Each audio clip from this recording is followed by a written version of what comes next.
Hello and welcome back. As you can see, we're on episode 5, by the way. This is my Minecraft Let's Play, which you would know if you read the title. So, that's the intro. As you can see, we are next to a skeleton spawner. I did quite a bit off camera. I've had a few days without recording. My birthday was actually this past Sunday, so happy birthday to me. I had a lot of fun. Went out, had a couple drinks. But now we're back. And if you're wondering how old I am, I'm about. I'm really damn old. Yeah, so we'll leave it at that. So I've got a skeleton spawner here. I did a little bit of cheating. Yeah, I cheated to get this. So usually when I'm playing, it's usually on a multiplayer server, and I don't have access to the seed. So what I decided to do, instead of waste hours and hours and hours looking for a spawner that we desperately need, I just typed in my seed number and found it online. I think the website is called Dungeon Finder. You just type in your seed, and it finds and tells you where all the spawners are in your world. So I'm probably not going to be using that sort of thing very often, just for really annoying things. And this is one of those really annoying things. I could have spent hours and hours and hours mining to find this, but that just doesn't sound like a lot of fun, especially when you're like me and you've been playing this for a while.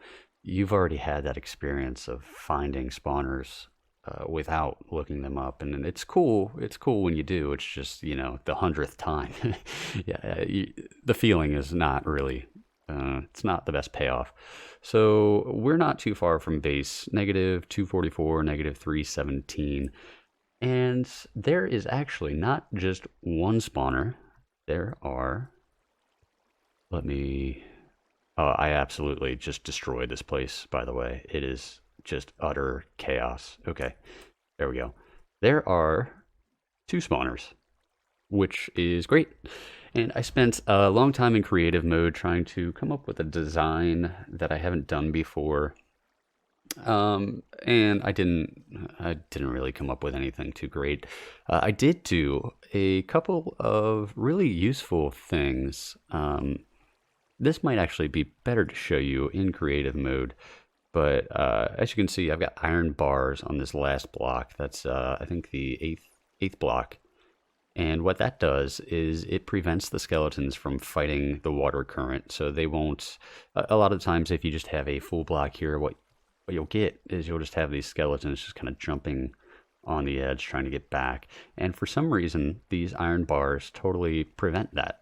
And there was one other problem that I've seen with a lot of these designs that I wanted to address. I wanted to fix that. I didn't think. Okay. All right. I thought I built these wrong, and they were leading into different areas, but no, we're good. Yeah, the other problem was you need to have a block without water here. So in order to prevent this water from just kind of spilling out everywhere, you need fence gates or a sign or something to block it. So that's what we have here. But on the other side, I've got something that fixes the issue of mobs getting stuck on this block. Now, it's not really a huge issue, to be honest, because most of the time another mob will come right behind the one that's stuck and push them in. But sometimes they kind of group together, and that's not what you want. So what I did is as you can see, I put trapdoors, and let me break one of those to get out of here. And the reason I have these trapdoors here is because, can I place it back, please? Okay, is because mobs do not see these as like solid blocks, I guess you would say.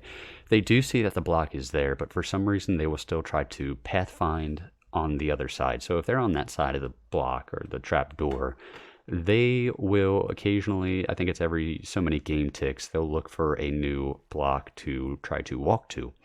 And so what happens is when they're standing on the block without water over there, they'll pick a block on this side and just willingly walk into this water stream. So I'm going to hop over to creative mode. I think I've already got something like this set up over there, and we can see that in action. And yeah, I'll be right back. So we are back, and this is what I have in my creative world. As you can see, I'm making a mess of this too. Bad habits. At some point, I'll either make a new world or clean this one up. But as you can see, they do still tend to group together, but it's not for very long. And the nice thing about the trapdoors is that you don't necessarily have to wait for another mob to come through to push this guy over. Because if we watch him long enough, he will decide to pick one of these blocks outside of these trapdoors, and he will willingly walk into that water stream. So I'm going to watch this for a second. Hopefully that happens. There. He walked on his own. He got pushed a little bit, but I think that was him and the wandering AI that they have. So let's just watch it for a little while longer. And yeah, there he goes. I would like to see just this guy by himself walk.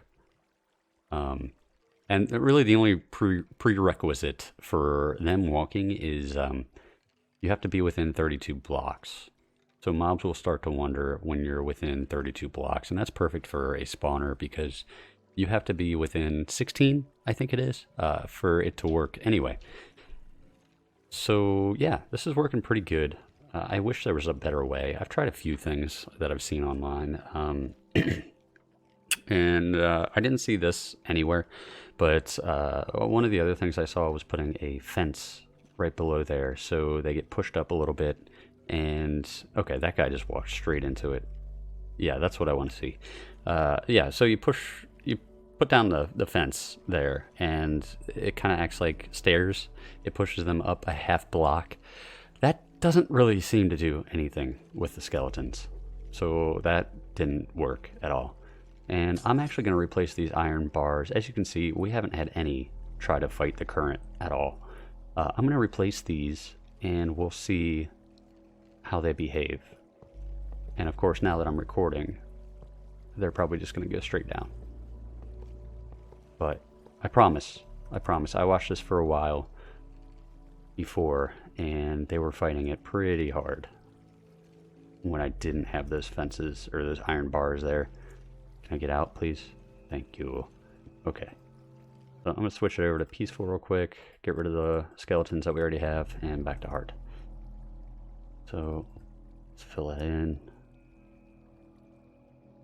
And hopefully they will show you what I'm talking about. Okay, there we go.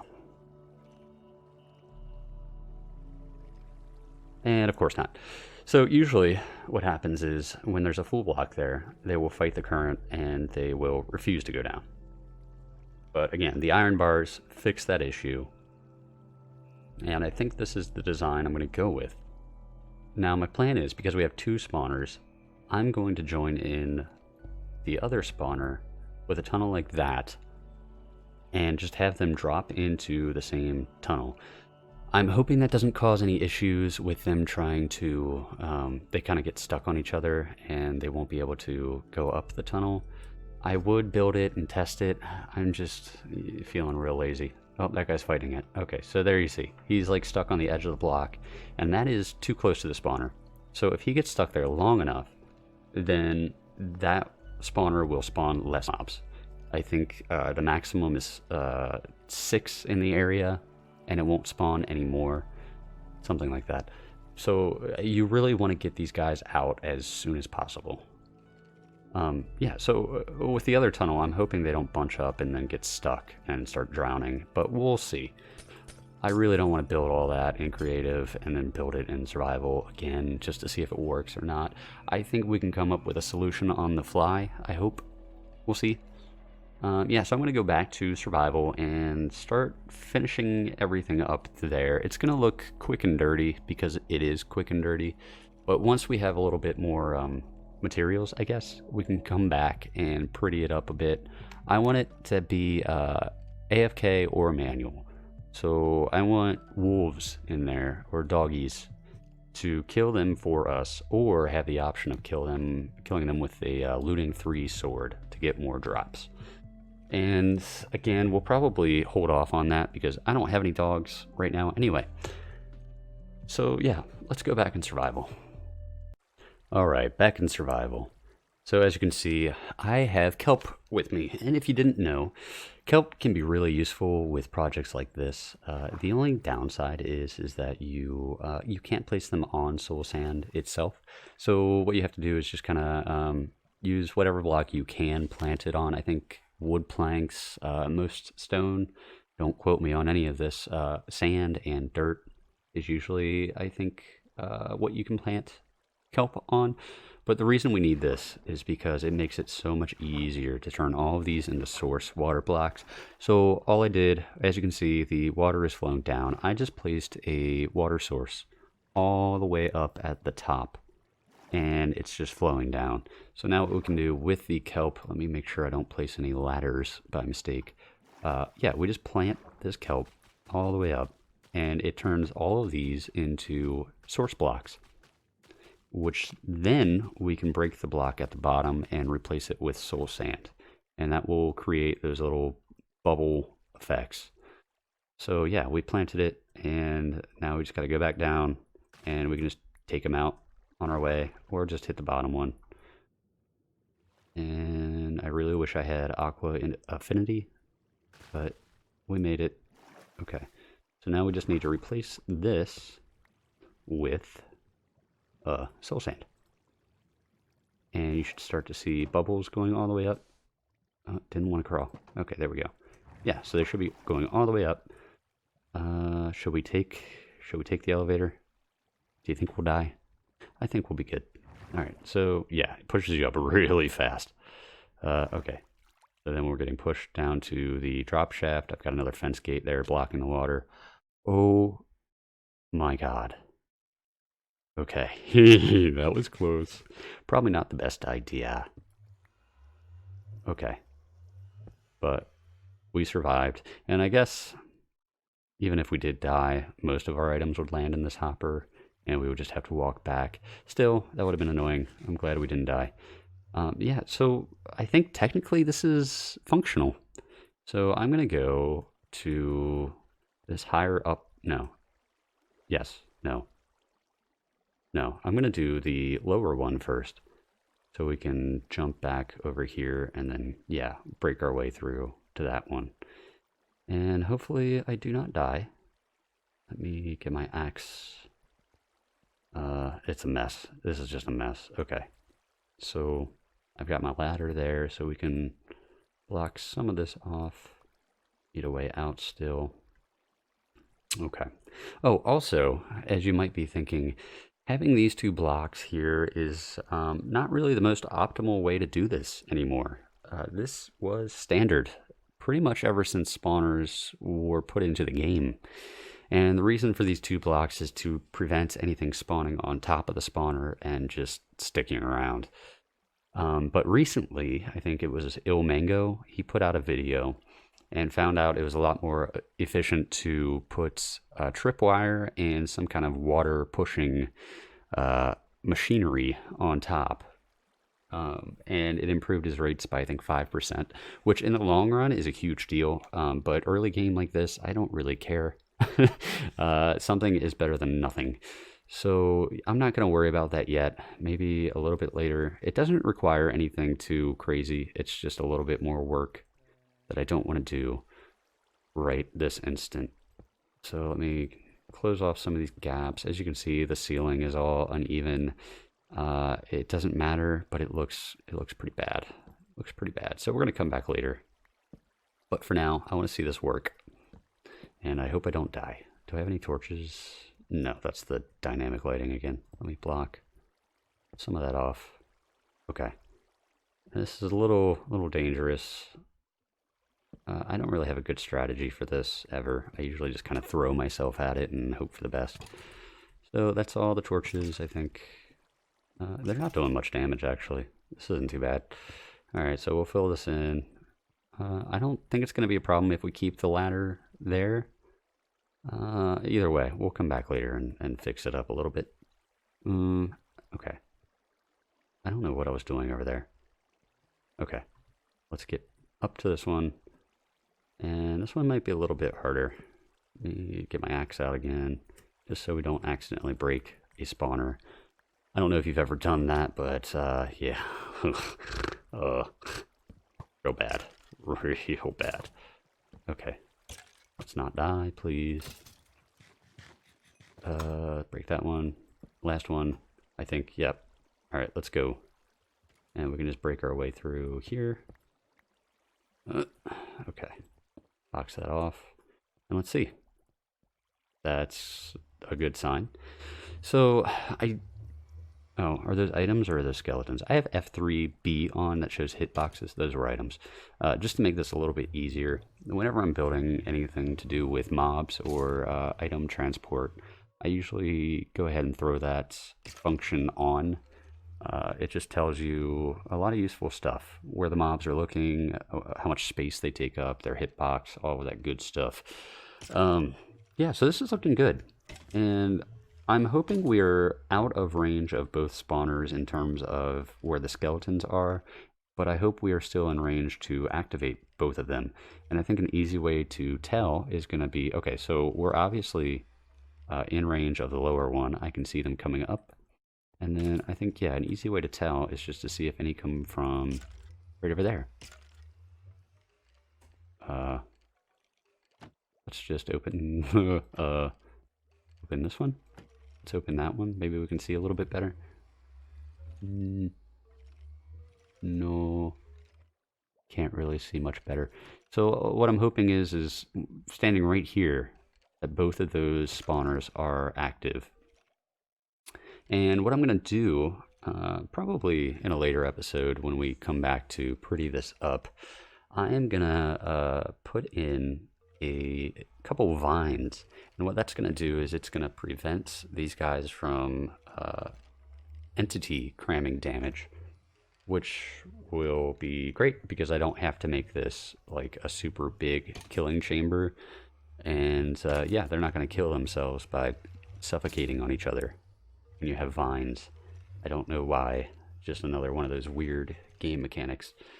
But for now, I think this is going to be perfect for early game. You can see they're all one-hit kills. I can just punch them. The only exceptions are going to be the ones that are wearing armor. There's not much you can do about that. It's they aren't super duper common. The longer you stay here, the local difficulty will increase. You can see towards the bottom left. And what that means is essentially that mobs will have a higher chance of spawning with armor. Yeah, so it might be good to leave every now and then, not do super extended AFK sessions here. But for now, this seems to be working okay. I was expecting a few more. Maybe I need to figure out exactly where to stand for them to spawn, because I think that's part of the problem right now too. I don't see too many coming from this higher one. But yeah, it's working, which is great because I need bones, and the experience will be nice too. It's going to be a lot better when we have a sword. I'm probably going to bring over a crafting table and a grindstone and all that jazz as well. But yeah, a sword with the sweeping attack will be super great here. So I think that's really, I think that's going to do it for this episode. And next time, hopefully we'll be back to finish this up. And I hope you enjoyed. Leave a like, comment, subscribe, and thanks for watching. See ya.